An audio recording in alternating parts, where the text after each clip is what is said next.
makatibu, gavana wetu wa jimbo hili la Nakuru, Mheshimiwa Susan Kihika, pamoja na mwenyekiti wa kamati ya bunge kuhusu mambo ya mazingira, Mheshimiwa Gikaria, mwenyekiti wa Kenya Forest Service na board members, chief conservator na team ya Kenya Forest Service, wazazi mliofika hapa, graduates. I join you today to celebrate the passing out of 102 inspector cadets and 465 forest trainees, because this is a huge milestone in Kenya's journey towards a greener and more resilient future. I congratulate you on your achievements and the commitment you have shown in the conservation and protection of our nation's natural resources. Your work will contribute to our collective endeavor to build a prosperous nation and leave an inspiring legacy to future generations. Every tree planted and forest preserved symbolizes our vision of a vibrant and ecologically secure Kenya. Your graduation here today is not just a matter of personal achievement or career development, but it is an integral part to our broader national policy to make Kenya clean, green, sustainable, and prosperous. The Constitution sets out our commitment to ecological integrity and environmental protection. We have an obligation to maintain at least 15% national forest cover and to ensure that the environment is respected, protected, and enhanced for the benefit of not just present, but also future generations. As part of the global community, Kenya is a leader in environmental sustainability, biodiversity conservation, and climate action. Since our early days as a republic, we have actively collaborated with international partners to develop frameworks for ecological sustainability and climate change mitigation. This is why we host the global headquarters of the United Nations Environmental Programme, UNEP, in Kenya.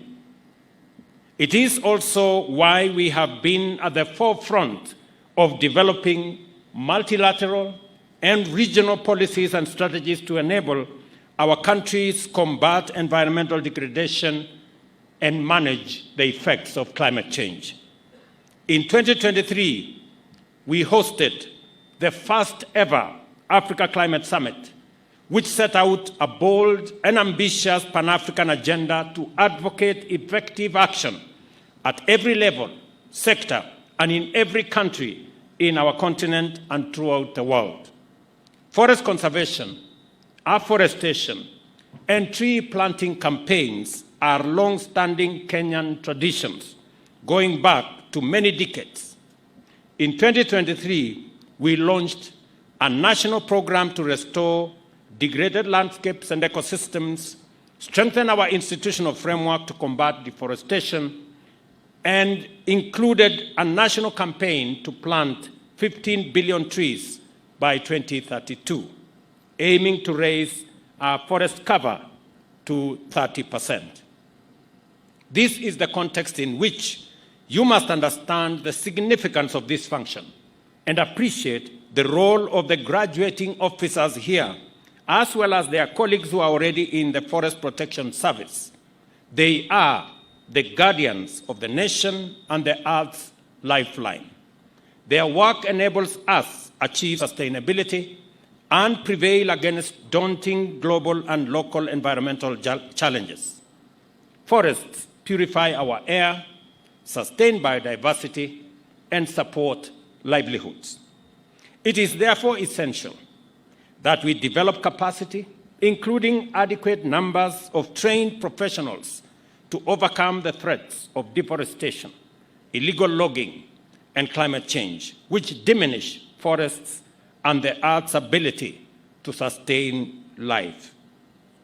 I must say that I am very proud of the achievements of the last 2 years. Very significantly, and for the first time, last year, we hired 2,600 forest rangers, the highest number in independent Kenya, the largest number in 20 years. Today, we again make history that we have here 465 forest officers, the largest number of forest officers hired since our independence. And for the first time in the history of Forest Service, we have hired 102 forest cadets who will be the front managers of our environment. These achievements speak volumes and consolidate our place as the environmental headquarters of the world. And therefore, it is our intention that the men and women standing before us will be joining the 2,000 that were hired, 2,600 that were hired last year, and those that are already in the service to consolidate Kenya's place in matters environment and climate action. The significance of what has happened in the last 2 years speaks for itself. And I must congratulate the Kenya Forest Service and its leadership for the achievements that are demonstrable. In the last 2 years, illegal logging and criminal activity around our environmental resources has reduced by 90%. At the same time, because of the reforms that have been carried out, this year, we only supported Kenya Forest Service to the tune of 280 million. The rest of the 4.7 billion budget is raised by Kenya Forest Service itself. And I have the undertaking of the Minister and the Kenya Forest Service that from next year, Kenya Forest Service will exit from requiring resources from the exchequer, and they will run their own affairs using their own internally generated resources. Congratulations to you, and you serve as an example to other agencies that it is possible for agencies to run on internally generated resources. It is therefore essential that we develop capacity, as I have said, including the human resource. The men and women here, and I want to tell you as a father, that the challenge that our Kenya Forest Service has faced in the past is that of laxity, incompetence, and integrity. I want to ask you, in this very important graduation ceremony, in the presence of your parents and families, do not allow your career to be tainted with integrity issues or laxity or incompetence. You have the opportunity to change course for Kenya Forest Service and make Kenya truly the environmental headquarters of the world by serving in a dedicated manner in the responsibility that is bestowed on you today.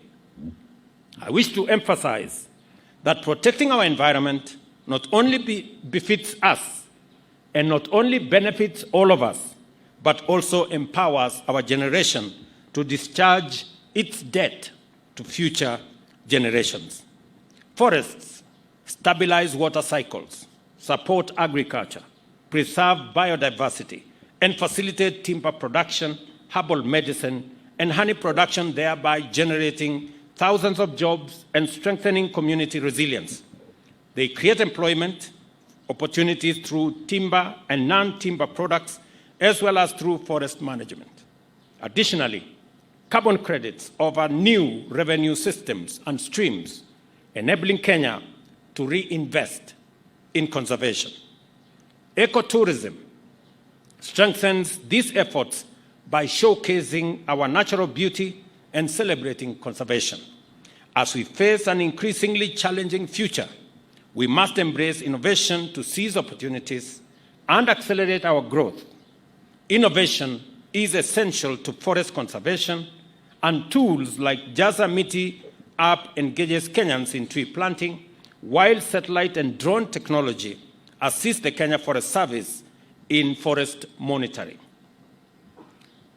Let me also say technology innovation in forestry can also expand economic opportunities, and I encourage graduates to explore these possibilities in their careers. For our part, we shall continue to develop and refine institutional frameworks, beginning by amending the Forest Conservation and Management Act 2016 to make sure that all stakeholders in conservation and climate action have robust, consistent, and effective support to pursue innovation, collaboration, and ambitious action to turn forests and forest production into vehicles of sustainable transformation. And I am happy that we have the chair of the committee responsible for environment here, and that as we work in consolidating and reorganizing the legal framework for us to tap into this big resource that is available for the transformation of our country, I also want to ensure and to ask those in the forest product space, those in the timber space, that there is now an opportunity for us to grow our timber industry space. We have already taken steps as government to make sure that the use of locally available forest resources takes precedence over imported products. It is the reason why we have made the conscious decision that furniture must be manufactured locally, and imported furniture will not take precedence over locally manufactured furniture. And to make sure that we exploit our resources in a transparent, effective manner, the old method of allocating forest resources to people in a manner that is not transparent has stopped. Going forward, all public resources in the forest will be tendered for in a transparent, clear manner so that we get value for the resources we have in our forests, and also develop capacity for industries to use these resources for the benefit of the country, for us to be able to create jobs around these forest products, and for us to manufacture forest products, including furniture, locally in Kenya, using our own human capital, our own developed resources, and making sure that products that otherwise would have been imported are made from forest products that are available here in Kenya. There is therefore an opportunity for business people to work with the Kenya Forest Service for us to create a robust forest products industry that will power the engines of our transformation. Conservation unites communities by fostering a shared sense of responsibility and pride in safeguarding our heritage. Across Kenya, communities are restoring degraded lands, protecting water resources, and reforesting landscapes. Initiatives in the Aberdare Ranges and Mau Forest Complex demonstrate the power of local action in driving accountability and long-term success. Kenya is and aspires to remain compelling proof that economic progress and sustainable forests are not only feasible, but also essential complementary commitments, and that conservation, climate action, and economic transformation must be pursued and achieved in tandem. There is no doubt that this function is a monumental event to our nation's development. It is a commitment on your part that you are going to make significant contribution to our proud legacy of conservation and sustainability, and that we have to strengthen our partnership to give our forests, humanity, and the earth our common home, that is, give it a chance. You have chosen to work in an important field, and I encourage you to grow in it and develop exemplary careers by performing your duties with integrity, professionalism, discipline, and patriotism. I congratulate all of you, once again, and wish you success as you embark on your careers. May you learn, may you grow, and may you achieve feats that will make you and your families proud for years to come. Let us be bold in our aim to transform Kenya's future through all we do. Together, let us plant, protect, and preserve our forests, demonstrating our commitment to building a greener and much more resilient Kenya. I ask you, as forest officers and managers, as you join the KFS fraternity, believe in yourselves, believe in what you do, and believe in your country. All of us, as the people of Kenya, it is time that we believed in this great country God has given us. It is time that we stopped the negativity.